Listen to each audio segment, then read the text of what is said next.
2-3 દિવસથી તો શું ગરમી પડે છે, રહેવાતું એ નહીં. સખત ગરમી પડે છે. ઉનાળો છે તો ગરમી તો પડે જ ને. અને બધું છોડો ને, હું તમને શાયરી કહું. સારું, તારે હમણાં હેડ તારી શાયરી. તો પહેલી શાયરી. સમય આવશે તારે બતાવી દઈશું, ઘણા ગલુડિયા પોતાના સી સમજી બેઠા છે. વાહ, શું શાયરી લખી છે. જેને લખી છે ને એને બાળક બુદ્ધિમાં લખી છે. હજી તો બીજી શાયરી કહું, સાંભળો. ભલે કોઈ ના સમજે તારી ને મારી વેદના, ચાલ ને આપણે સમજી લઈએ એકબીજાની સંવેદના. વાહ વાહ, સીધી દિલમાં વાગ્યો. માં કસમ, બે એમથી એક જ શાયરી ભઠ્યો હોય તો. સાંભળ, તું બહુ ગુસ્સો ના કર, ગુસ્સામાં તું વધારે ક્યુટ લાગે છે અને હું રોમેન્ટિક થવા લાગુ છું.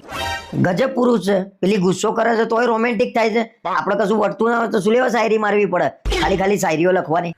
તો હું એ જ કહું છું, તમારાથી કશું વળતું નતું તો આ ફેસબુક ઉપર શાયરીઓ શું લેવા લખતા હતા? અને બધી શાયરીઓની પાછળ આરકે શું છે?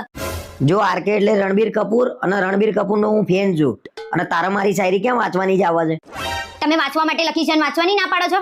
અને આરકે વાળી રણબીર કપૂરની હું તપાસ કરું છું. આજે જ બધું ફેસબુક ઉપરથી ડિલીટ મારી દઉં જો ને. તમારે બધું ડિલીટ મારવું હોય ને તો મારી લેજો. મેં બધાના સ્ક્રીનશોટ લઈ લીધા છે.